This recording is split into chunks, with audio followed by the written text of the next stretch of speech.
अधूरी इच्छाओं के साथ जो इंसान इस दुनिया को छोड़ के जाता है, क्या वो सही में जा पाता है? उसकी ज़िंदगी कुछ ज़्यादा ही शापित नहीं होती? आत्मा बनने के बाद भी क्या वो अपनी अधूरी इच्छाओं को पूरी करने के लिए किसी की बॉडी को पोजेस कर सकते हैं? आपने 90-20 मूवी तो देखी होगी, जहाँ पर एक पात्र दिखाया गया था जो देशद्रोही था। वो इंसान अपनी चीज़ों को पूरा करने के लिए पूरे देश को धोखा दे रहा था, लेकिन जब बीच में एक फीमेल कैरेक्टर आई जिसने रोकने की कोशिश की उन्हें, और एट द एंड जब पता चल गया कि ये सारा एक छल था, तो मरते टाइम उस इंसान ने एक ऐसा श्राप दिया था जिसको पूरा करने के लिए जब अगले जन्म वो लड़की उस महल में आई जिसका नाम था लीसा, उसे बुरी तरीके से पोजेस किया था। मतलब मेरा सिर्फ इतना कहना है, इमेजिन कीजिए कि आप किसी अधूरी इच्छा की आत्मा के सिर्फ एक पपिट बन के रह जाए, मतलब एक कठपुतली बन जाए, तो आपको बुरी तरीके से पोजेस भी किया जाएगा और बदला लेने के लिए वो सब कुछ किया जाएगा, चाहे वो बदला किसी दूसरे से लेना हो। आज का जो पूरा रियल इंसिडेंट है ये हमें मीनाक्षी ने भेजा है। मीनाक्षी के साथ ये पूरा रियल इंसिडेंट हुआ 2015 में। आगे बढ़ने से पहले थोड़ा सा मीनाक्षी और उनके परिवार के बारे में मैं आपको बता देता हूँ। मीनाक्षी उत्तराखंड से बिलोंग करती है, लेकिन इनके पापा ने अपना बिजनेस जमाने के लिए मेरठ में अपने पूरी फैमिली को शिफ्ट कर लिया था। मेरठ में इनके पापा मम्मी, बड़े भाई जिनकी शादी हो चुकी है, और मीनाक्षी रहती थी। मीनाक्षी ने जॉब के लिए अप्लाई किया और दिल्ली में इन्हें जॉब मिल गई। 2015 में ये अपने मौसा मौसी के साथ रहती थी आर.के. पुरम में। मौसा मौसी के 2 बच्चे थे जो इनसे 1-1, 2-2 साल के गैप में छोटे बच्चे रहे होंगे। दोनों का नाम था विशाल और वैशाली। विशाल जो थे वो मौसा मौसी के बड़े लड़के थे और वैशाली छोटी बेटी थी। परिवार में सब कुछ सही चल रहा था, और जो मीनाक्षी थी वो अपनी मौसा मौसी के साथ रहती थी। डेली का इनका एक ही रूटीन था। ये सुबह उठती थी, नहाती थी, धोती थी, ब्रेकफास्ट करती थी और इंडस्ट्री में काम किया करती थी, मेकअप इंडस्ट्री में। मीनाक्षी ने बताया कि अक्षय भाई मैं सुबह उठती थी, बस पकड़ती थी, तो उसके बाद मेट्रो से आगे जाती थी। उस मेकअप इंडस्ट्री में, कंपनी का नाम तो डिस्क्लोज नहीं कर सकते, लेकिन उभरती कंपनी थी 2015 में, वहाँ पर ये काम किया करती थी। और शाम को जब ये कंपनी से निकलती थी तो सेम प्रोसीजर होता था, मेट्रो पकड़ के वापस आना, बस से ट्रैवल करना और फिर अपने दिल्ली वाले घर में आर.के. पुरम में आ जाना। मूसा जी जो थे वो एक गवर्नमेंट एम्प्लॉय थे, तो उनका ट्रांसफर हुआ था और अच्छा खासा प्रमोशन हुआ था, तो आर.के. पुरम सेक्टर 1 से सेक्टर 5 में शिफ्ट हो गए थे, जहाँ 3 BHK उन्हें मिला था। घर परिवार में सब कुछ सही चल रहा था। अचानक से मीनाक्षी के साथ कुछ ऐसी अजीब चीज़ें होती हैं जिसको सुनने के बाद आप बहुत बुरी तरीके से दहल जाएंगे। बात है 2015 की। मीनाक्षी अपनी आम दिनों में अपनी ज़िंदगी बहुत अच्छे से व्यतीत कर रही थी अपने मौसा मौसी के घर पे। डेली उन्हें जॉब के लिए जाना होता था, सैलरी वगैरह सब कुछ ठीक थी।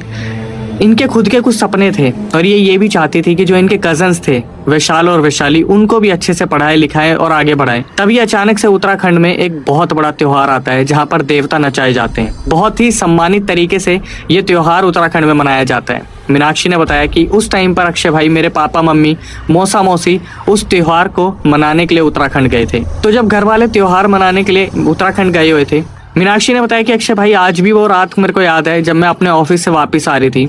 मैं घर में आती हूँ आर.के. पुरम वाले घर में, और विशाल और वैशाली के साथ थोड़ा सा टाइम एंजॉय करना चाहती थी। वैशाली ने चाय बनाई थी और मैं चाय पी के आराम से बेड पे बैठी हुई थी, लेटे हुए। अचानक से वहाँ पर हल्का सा मजाक मस्ती शुरू होती है, और उस मजाक मस्ती के दौरान मैं इतना ज़ोर से हंसना शुरू करती हूँ, इतना ज़ोर से हंसना शुरू करती हूँ, मतलब विशाल और वैशाली देखकर बुरी तरीके से डर गए थे कि ऐसा कौन सा मजाक हुआ जिसकी वजह से मीनाक्षी जो थी वो इतनी बुरी तरीके से हंसने लगी कि विशाल और वैशाली बुरी तरीके से डर गए। तभी अचानक से विशाल और वैशाली दोनों मिलकर बोलते कि दीदी आप ठीक तो हो, हमने ऐसा भी कोई मजाक नहीं करा जिसकी वजह से आप इतनी बुरी तरीके से हंस रहे हो, आप पागल तो नहीं हो गए हो। अचानक से मीनाक्षी थोड़ा सा कंट्रोल में आती है और उसके बाद मीनाक्षी रोना शुरू कर देती है। जैसे ही मीनाक्षी रोना शुरू करती है तो वहाँ पर जो विशाल वैशाली थे वो अचानक से पीछे हो जाते हैं और थोड़ा दहल से जाते हैं, और वो आपस में बात करना शुरू करते हैं इशारों में कि इनको हुआ क्या। मतलब ऐसा लग रहा है जैसे ये मीनाक्षी दीदी नहीं है, अभी हंस रही थी, अब अचानक से रोना शुरू कर दिया। तो विशाली बोलती है कि मीनाक्षी दीदी डराओ मत ना, क्या हुआ, सब ठीक है ना, आप ऐसे क्यों रिएक्ट कर रहे हो।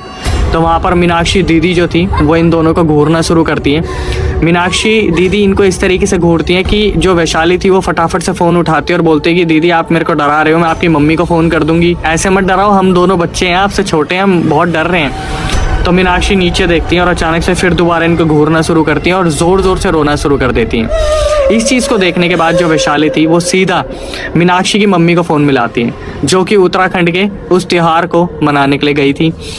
अब इनकी जो मम्मी की खासियत है, मीनाक्षी की मम्मी के अंदर देवी की छाया आती थी। तो जैसे ही वैशाली फोन मिलाती है तो वैशाली बताना शुरू करती है कि मौसी जी ऐसे ऐसे, ये अभी तक तो हंस रही थी, अब रो रही है, पता नहीं इनको क्या हो गया। तो जो मम्मी जी थी, बात करते करते अचानक से उनके अंदर देवी की छाया आ गई, माता की छाया आ गई। वो सीधा बोलती है कि फ़ोन एक बार मीनाक्षी को दो। अब उनकी मम्मी उन्हें मिनी के नाम से बोलती थी। तो फ़ोन पर अचानक से उनकी मम्मी बोलती, मिनी तेरे को क्या हो गया है, तू ठीक है बेटा? मिनी कुछ बोलेगी और यहाँ पर मीनाक्षी जो थी वो जोर जोर से रोने लग रही थी, जिसके बाद ऐसा लग रहा था, पता नहीं चल रहा था कि हो क्या रहा है। उधर से जो इनकी मम्मी जी थी वो बार बार मिनी मिनी क्या हो गया बेटा।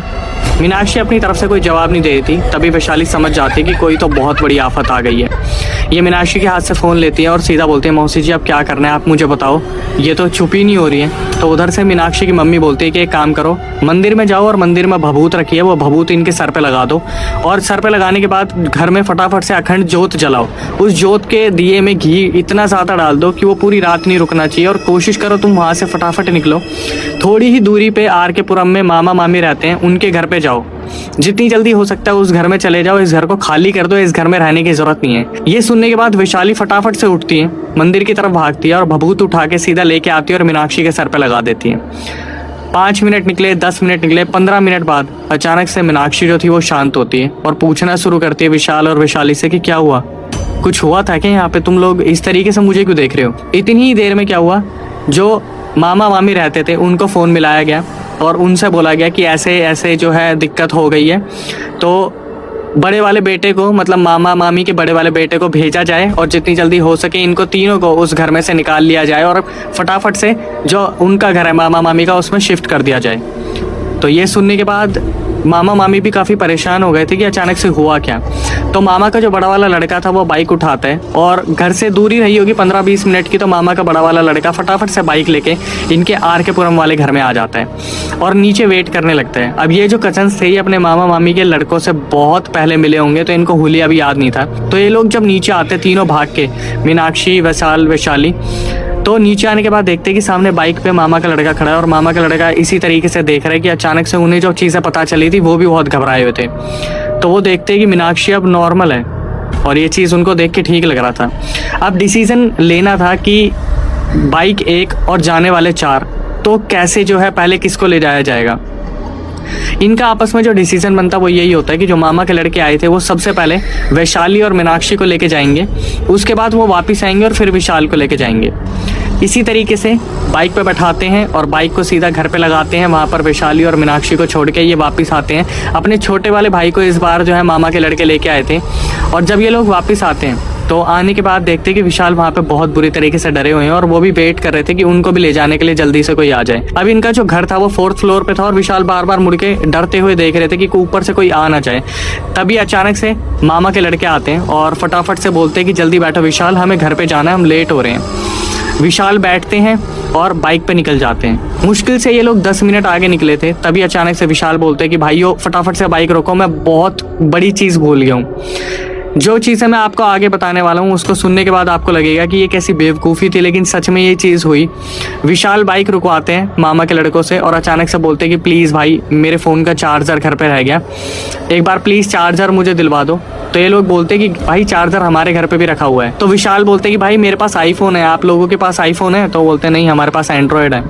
तो ये लोग बात करते हैं आपस में, पता चलता है घर में किसी और के पास आईफोन है ही नहीं। तो विशाल के बोलने पे मामा के लड़के इन्हें लेके जाते हैं और विशाल जैसे ही अपने घर में घुसते हैं चार्जर लेने के लिए, तो मामा के छोटे वाले जो लड़के थे वो अचानक से पोजेस हो गए और वो इतनी बुरी तरीके से पोजेस हुए कि वहाँ पर वो रेंगने लगे, बुरी तरीके से रोने लगे। अब यहाँ पे डर का माहौल बन गया। मामा के जो बड़े लड़के थे और विशाल वहाँ पे देख रहे थे कि मामा जी के छोटे वाले लड़के पोजेस हो गए हैं। भभूत लेके भागे। विशाल जो थे माथे पे लगाई छोटे वाले भाई के, मामा के छोटे वाले बेटे के। भभूत लगाने के बाद फटाफट से वहाँ से निकलते हैं। रास्ते में सबसे आगे मामा के बड़े वाले लड़के, बीच में इन्होंने बैठा रखा था जो पोजेस हो रखे थे मामा के छोटे वाले लड़के, और सबसे पीछे विशाल बैठे हुए थे। अब ये लोग बाइक लेके घर की ओर जा रहे थे, लेकिन बीच में ऐसा लग रहा था कि मामा के जो छोटे वाले लड़के हैं उनके अंदर बार बार पोजेशन आ रहा है। तो ये एक ऐसा डिसीजन लेते हैं जो ये घर वालों को भी नहीं बताते और सबसे पास में जो हनुमान मंदिर था वहाँ पे बाइक लगा लेते हैं। बाइक लगाने के बाद मामा के जो बड़े वाले लड़के हैं वो अपने भाई को बोलते हैं, छोटे वाले को, कि चल हनुमान मंदिर के अंदर चलना है। तो वहाँ पर जो छोटे वाले भाई थे,